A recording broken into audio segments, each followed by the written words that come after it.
Okay, we're here with Mike Stewart. Me and Mike, we came to Sumatra for the surf trip, and I could not pass this trip by without sitting down with Mike and and make an interview, make a friendly interview, something really relaxing, something try to bring some memories and try to just talk stories, really. Right now, this is the opportunity right now. I got Mike. Mike was checking the waves right here, all relaxed. I was like, it's now or never. I pick up all my tripod, my camera, microphone, Hey Mike, can you give me an interview? He said, yeah, sure. Those waves are junk. It's kind of windy and onshore, and yeah, this is perfect. Mike, you cannot run away now. Yeah, you gotta maybe rotate it. Yeah. No, Mike, stay. When did you start bodyboarding? How did you start bodyboarding? Like how did you get aboard, and and I know it was back in the days, but I don't know when, I don't know how, where, and was it? Go for it. So I grew up on Oahu, and my dad used to take us to the beach on the weekends, and so we go down to Bellows or the east side of Oahu, like those super small waves. We were real young, barely could swim, and so he would bring us stuff, and he was a surfer and kind of taught us how to ride the waves in, and that's where it kind of started, some of my first experiences there. Also on the other side at Diamond Head, I remember a distinct session that was like one of the first times I caught a wave, and was a guy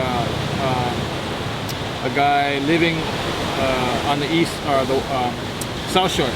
So I went to Diamond Head, and this little wave inside of rice bowls, and he pushed me on a little wave, and I just remember it being real sunny and just like a real nice experience, and wow, that was really cool. Like, got a wave in, I didn't have to paddle, like it was just fun, Later, I got a surfboard. I bought actually a 3-fin back in like 70s, before 3-fins, but it was small fins. And I tried riding it at the same beaches, but it was no good. It was a beach break, and I kept getting dung up by the board, and it wasn't fun for me, I just didn't like it. I like to be close and just have fun in riding the waves. So that's I kind of went more towards bodyboarding. Prone riding. And well, that thing, you activate your blood, your waterman blood. Just, I think it's in the DNA of everybody. Yeah, and just the experience of riding the waves and being in the waves.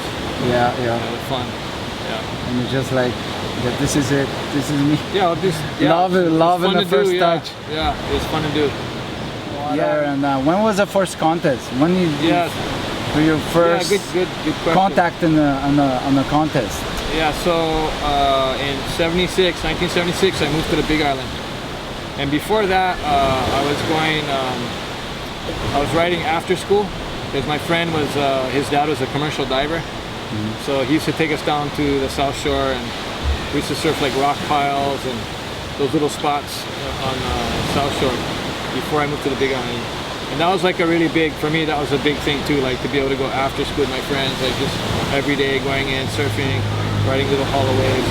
And then in 76, I moved to the Big Island, and there was really no scene, there's like no real bodyboard scene there. There's some guys with bodyboards, but not enough for a contest or anything like that.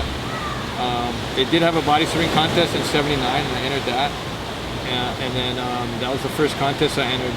But I was really super stoked on bodyboarding, but because it was body surfing, I said, okay, I entered the body surfing, So I did that, and then I entered the first bodyboarding contest, and I think it was 82. I kind of regret it, but I missed my graduation to go to a contest on Oahu. Oh, really? Yeah, it wasn't even a big contest, but I wanted to go so bad, Oh, your mother let you go? Yeah. Oh. I know, crazy, huh? That's crazy. I don't think if I was her, I'd let me go. Before as a kid, no. Yeah. But anyway, so I went, and that was the beginning, when I went to Oahu, it was a real experience, because all the guys were so good, and man, it was like wow, all these guys are so into it, just like me, you know, just like me. And I thought, oh, this is so cool. And there's so much energy over there. A lot of times on the Big Island, I'd surf by myself, or you know, just be on my own. You know, like hitchhike down and catch a wave somewhere, and you know, come back in, and that was it. You know, that's the extent of your session. Like, oh wow. Sometimes with people, but normally by myself a lot of times. Wow. So that was how it is. And then when I came to Oahu, it was yeah, like carnival already. You know, so much people and the energy, and everyone's excited. And the contest was, you know, first one I had was at Sandy Beach at Pipe Littles. How did you do? And I got a third. I competed with. I didn't know how to do spins then. So I know. So there was a time I didn't learn. I thought they were kind of lame at first when I first saw them. For real? Lame, you know, because I was all about like carving and trying to do. But I was doing rolls then, pretty good rolls. And I remember I had the first slick bottom board too from Tom Mori that I brought over. Yeah, he gave me, because his R&D center was in Kona. So I hooked up with him to work with him, and then he sent me the board to test. And so I actually brought that over to compete on the first event. And if you saw the board, you'd trip out. It's really weird. It's super big rails and flat bottom, where the tail's flat, and just really, the rails are super big and wide. Yeah, but back then you probably was the star. Yeah, well, the star of the contest. We got, oh my god. Yeah, well, they did also after that. They sent other boards to other riders, like Daniel and a couple other of the riders. But I wasn't really on the team. You know, I was I worked with Tom, but I wasn't on the Mori team because he sold the company, and Mori was a separate to him. So a lot of guys were like kind of suspicious. Everything happens so fast and so early. Yeah. Wow. So then that was it. I entered the first contest against like Ben and JP and all the founding guys, you know, the guys that really were at the beginning. Jackie Holm, I think Jack I think won, and Pat got second. And Daniel Kaimi, I don't think he made it. He wasn't on the team. Yeah, he didn't. Well, he came. I don't know if he entered it or not, but he was. At that point, he was surfing big pipeline and stuff, so maybe it was too small for him. I don't know. Yeah, that was my first contest. That's pretty serious. That was 82, or yeah, right when I graduated, I left. It was in May or something. Well, it's pretty fortunate for you to be next to Tom Mori. Yeah, it was such a weird tripping. Yeah, that was a real coincidence, you know, to be able to. Like, I moved to Kona, and I was so into bodyboarding, you know. The waves over there were so good for it. It was shallow and really good, and I was so into it. And then, you know, I heard somebody say, "Hey, Tom Mori lives here." I'm like, "Oh, what do you mean, Mori? Tom Mori boogie boards. He lives here." And I'm like, "Really?" He's like, "Yeah, he took it out the first time at this place right down here in Hanos." And I'm like, "Really? Wow!"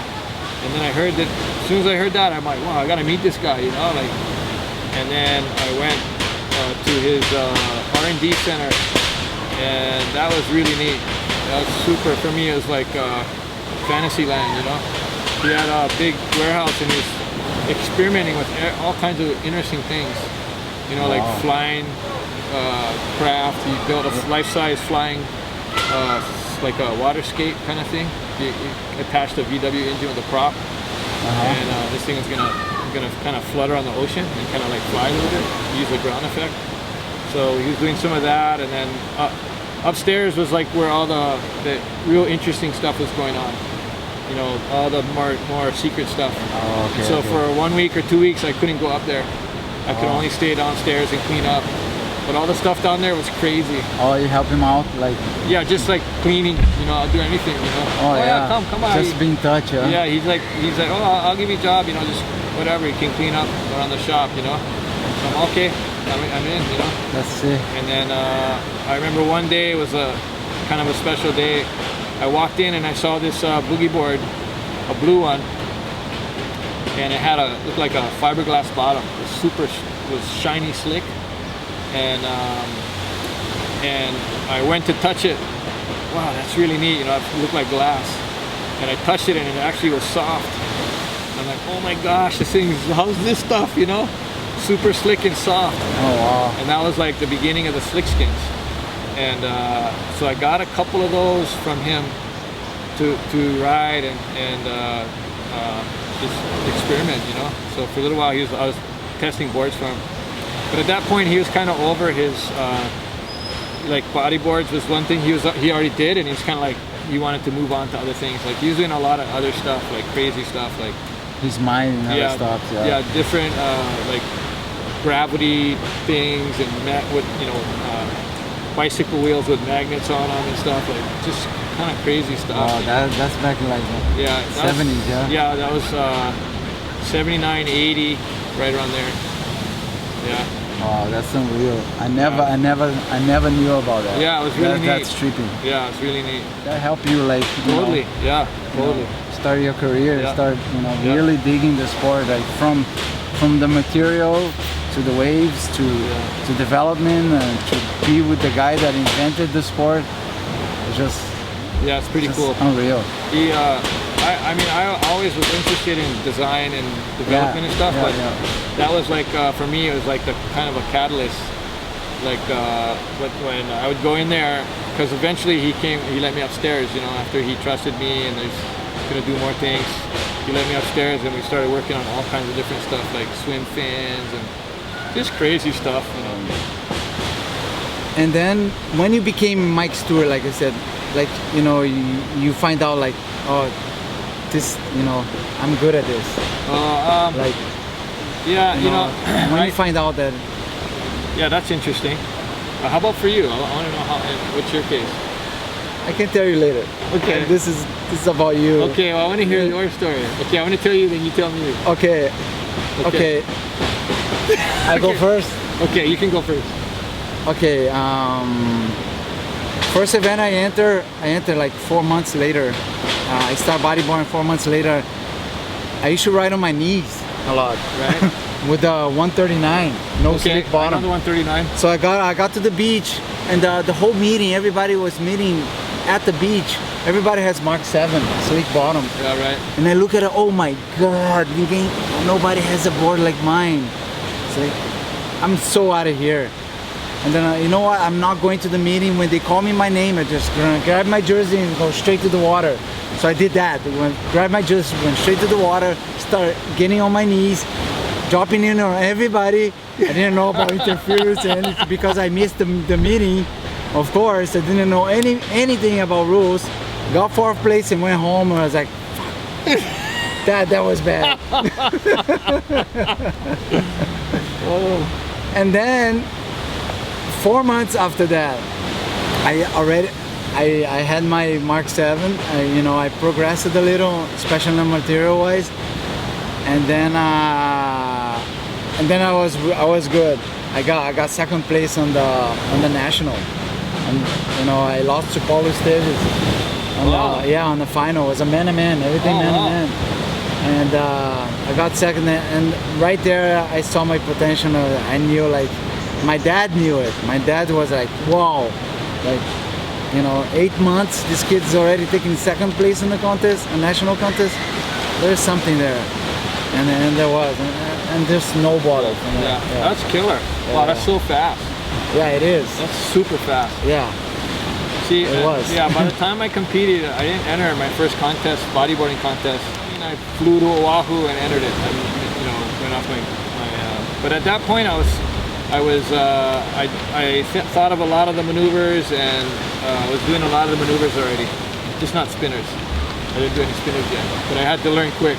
Oh, you start from rollo. Everybody starts from spinner. Yeah. Spinners, and Mike started from the rollo. Yeah, rollo for sure. That's crazy. Yeah. Like, I don't know anybody that started doing rollo that's first. That's how I started. That's crazy. But yeah, so anyway,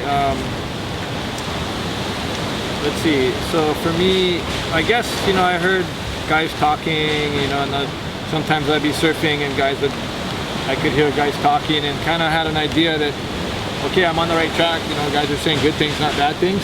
And when I went to Oahu for the first contest, like, I knew I was beating guys that I didn't know I could beat. And so the first contest, I got 3rd place, and I thought, wow, I think I can do this. Like, you know, if I just learn how to do spins, I can beat these guys. You know. Yeah. And then like do the combos. Yeah. Yeah. They were doing the combos. Yeah, exactly. And so then I went back to Kona and started like this